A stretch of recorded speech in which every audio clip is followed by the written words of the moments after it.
If you think being a good person is enough to achieve success, you're living in a fantasy, and the worst part is that you know it even though you refuse to accept it. How many times have you felt like others are walking all over you? How many times have you done the right thing and instead of receiving recognition you've been ignored, or even worse, used? You've been taught that being good is enough, that honesty and nobility are rewarded, but the reality is different. The world doesn't reward the good. It rewards those who know how to play their cards well, and this is where Machiavelli comes in. Machiavelli understood something that most people ignore: human nature is selfish, fickle and cruel when necessary. In The Prince he made it clear that virtue without cunning is a weakness, that goodness without strategy is a trap. And now tell me, how many times have you fallen into that trap? Think about those you admire, those who have achieved great things. Do you think they got there only with good intentions? No, they got there because they knew how to move in the shadows when necessary, because they understood that morality is not an obstacle but a tool, knowing when to show it and when to hide it is the difference between being a player and being a pawn. The problem is not that you are good, the problem is that you don't know how to protect yourself. You believe that others are playing by the same rules as you, but that's not the case. The world is full of predators disguised as friends, of opportunists who can spot naive from miles away, and you, without realizing it, have been the perfect target. This is where Machiavelli offers you an alternative: intelligent kindness. It's not about becoming a villain, it's not about betraying your principles, it's about understanding that kindness must be accompanied by a deep understanding of reality. It's about learning to read people, to foresee their intentions, to know when to trust and when to keep your guard up. Machiavelli said that it is better to be feared than loved. If you cannot be both, and you, what have you chosen? Surely you've chosen to be loved, to be accepted, to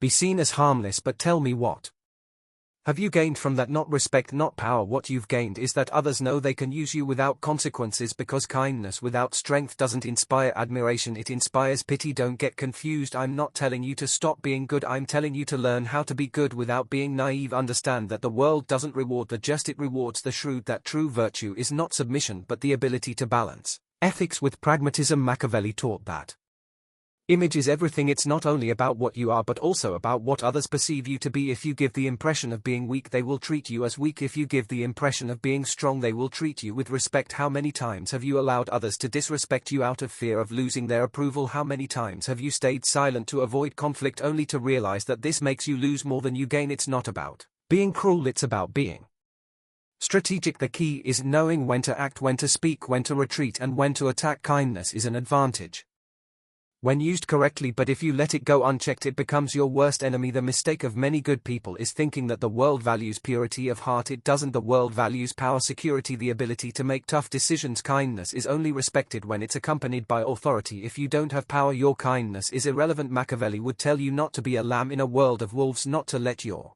morality turn you into a slave. True virtue is not submission, it's intelligence. It's not about passively adapting but about shaping the environment to your favor. Think about it. How much longer will you let the world walk all over you? How much longer will you be a victim of your own naive? I'm not telling you to stop being good, I'm telling you to start being good in a way that benefits you. Learn to move in the shadows when necessary, know when to smile and when to show your teeth, because the world isn't fair, but you can learn to play by its rules and still remain true to yourself. Machiavelli didn't write The Prince to teach you to be evil, he wrote it to teach you how to survive. And now tell me, are you going to keep living in the illusion that kindness is enough, or are you going to start applying true intelligence? And here comes a concept that very few understand: the perception of power. It's not enough to be strong, you have to appear strong. It's not enough to have intelligence, you have to project it, because in this world, reality matters less than the perception others have of you. Think about this: how many times have you seen an incompetent person go farther than a talented one? How many times have you seen a manipulator rise while a noble and hardworking person remains stuck? This is no accident. People don't follow the good or the just, they follow the one who seems to be in control, the one who knows how to manage their image, the one who projects authority, the one who, even though they don't have all the answers, acts as if they do. And this is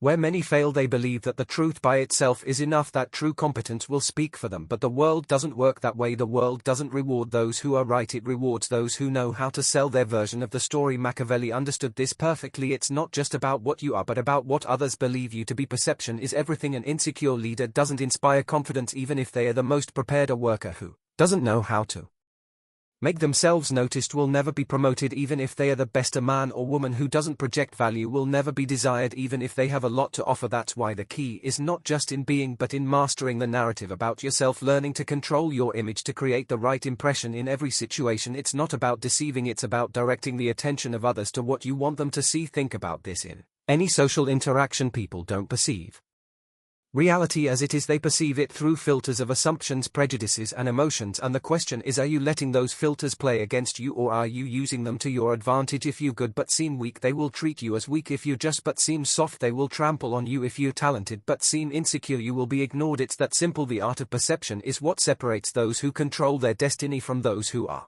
controlled by others. And here we enter a darker but necessary area: the control of information. Have you ever wondered why the most powerful always seem to know something that others don't? Why do those who dominate the game always seem to have an advantage? The answer is simple: because they know when to speak and when to stay silent. Naive people believe that absolute honesty is a virtue, that always saying what they think and sharing everything they know is the right thing to do, but in reality information is power, and you can't give away power without consequences. Machiavelli said that a prince must know how to hide their true intentions, not because they should be a liar, but because in a world where everyone seeks an advantage, the one who reveals too much becomes vulnerable. Learn to control what you share, to say only what's necessary and nothing more, to maintain a certain mystery, to make people wonder what you really think, because the moment you become completely predictable, the moment others can anticipate every move you make, you lose any strategic advantage you might have had. The greatest players in history, in politics, business, art or any field, understood this. Strategic silence is as powerful as speech. Think of someone you admire, someone with real influence. Are they someone who says everything, who exposes themselves completely, or someone who always leaves something in the shadows, who always has a hidden card? The problem with many is that they confuse transparency with weakness. They believe that if they don't reveal everything, they are being dishonest, but it's not about lying, it's about controlling the flow of information to your advantage. Think about this: how many times have you spoken too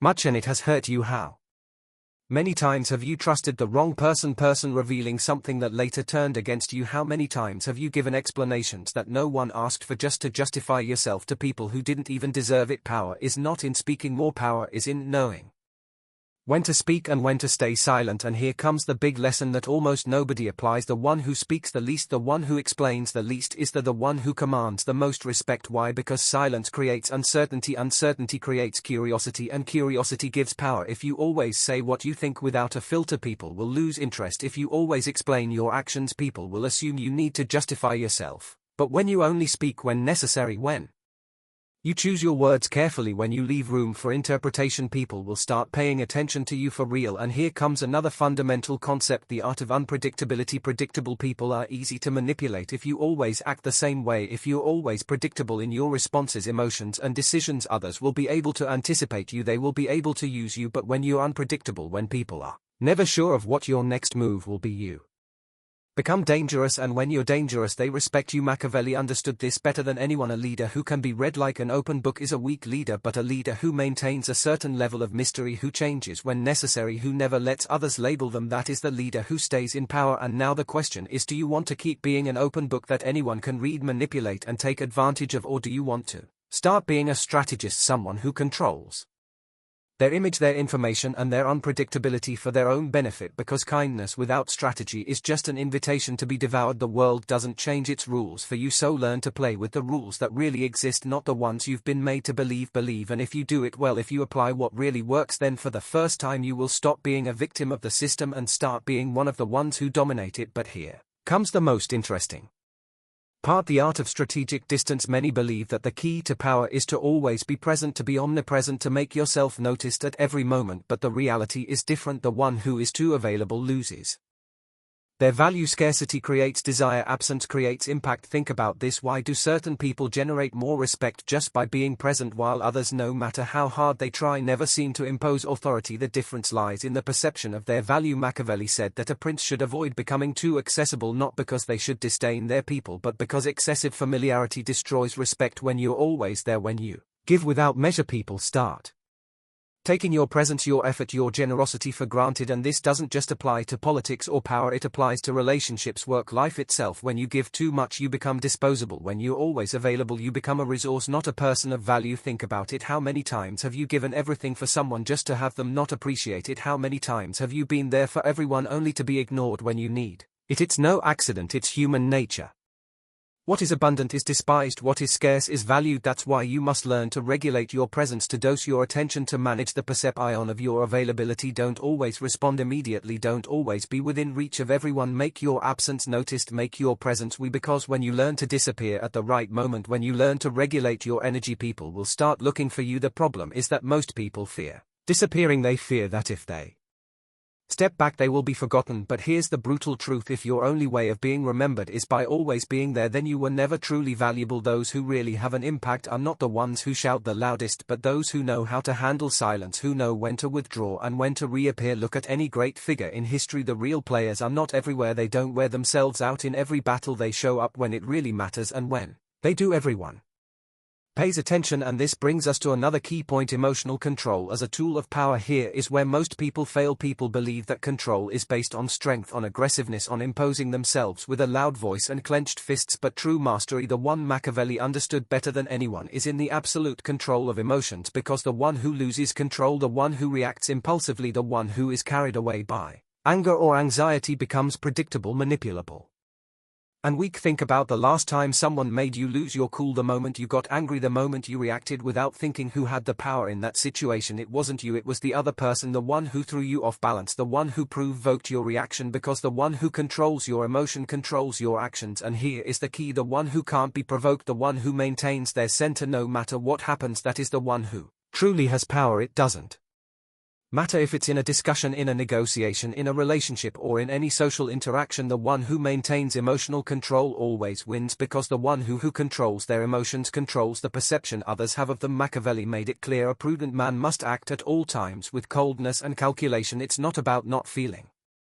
It's about not being a slave to what you feel. It's not about being a reactive animal that anyone can manipulate. And if you apply this correctly, you become impenetrable. Others may try to get under your skin, they may try to provoke you, but if they can't move your center, if they can't predict how you'll react, they lose control over you. Here's the truth: those who really dominate the game are not the strongest, they are the ones who remain calm while everyone else loses their head. And this leads us to the final key point: the power of strategic patience. Most people want immediate results. They want success now, respect now, power now. But what Machiavelli taught, what the great players in history have applied time and time again, is that true power does not belong to those who act impulsively, but to those who know how to wait for the perfect moment to move. The world is full of people who rush, who act without thinking, who make decisions without considering the long-term consequences. But those who really can't control the game know how to wait, they know how to observe, they know how to calculate. Think of a hunter: they don't shoot at the first movement, they observe, measure the distance, wait for their prey to be in the exact position. Only when the moment is right do they strike. This is the game of power. It's not always the one who moves first that wins, it's the one who moves at the right moment. Machiavelli said that for favors those who know how to adapt to circumstances. It's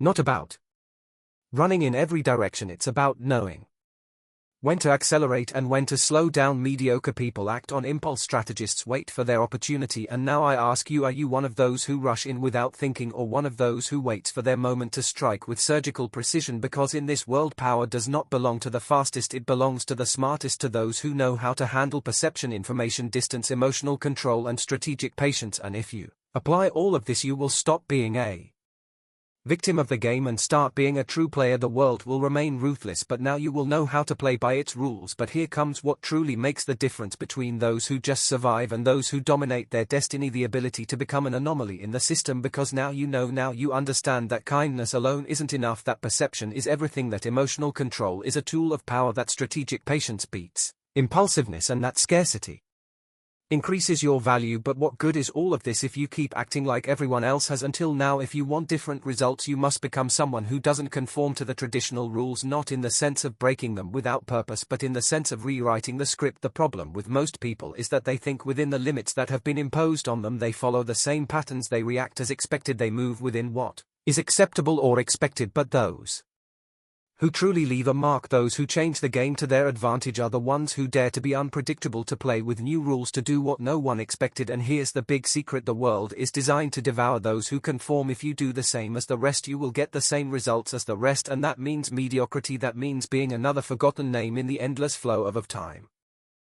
The only way to win is to step out of the mold, be the one who acts differently, the one who doesn't react as others expect, the one who always has a hidden card, the one who is never completely understood or anticipated, be the one who when they speak people listen because their word is not cheap. When you learn this, something changes within you. You realize that you were never weak, you were simply not playing with the right strategy. You realize that people haven't been ignoring you because you're not worth it, but because you never knew how to project your value, but now you know, and knowing this is dangerous because the moment you apply it there's no turning back. The moment you start controlling your presence, your image, managing information as a tool, using silence as a weapon, you will start noticing how the world reacts differently to you. The people who used to ignore you will start paying attention to you. Those who used to underestimate you will begin to wonder what changed in you. Those who used to manipulate you will begin to fear making a move against you because you are no longer the same. Now you are someone who understands how the game board works. And here comes the most important decision. Are you going to apply this, or are you going to return to ignorance? Because what separates those who thrive from those who fall behind is not knowledge, it's action. You can stay here with this information floating in your head as an interesting but harmless idea, or you can start implementing it. The choice is yours, but I warn you of something: if you go backward, if you keep acting as you did before, you will do so with the awareness that you're choosing to be invisible, you're choosing to remain ignored. Or you can start changing now. Small movements, small trials, apply some mystery in your interactions, control your urge to speak too much, respond calmly instead of reacting emotionally, retreat at the right moment, observe silently instead of rushing, without strategy. Small actions that over time change the perception others have of you. Small actions that when you least expect it will have transformed you into someone who can no longer be ignored, because the world doesn't remember those who just existed, it remembers those who knew how to play the game. And now tell me, are you ready to play it? If you've made it this far, I want to know who really understood the message. Leave the phrase power is in the silence in the comments, and let's see how many of you have understood what it truly means to move with strategy. And if this video made you question something, if it made you see things from a different angle, subscribe, because this is just the beginning. See you in the next video, and remember, don't be another player in the system, be the one who writes the rules.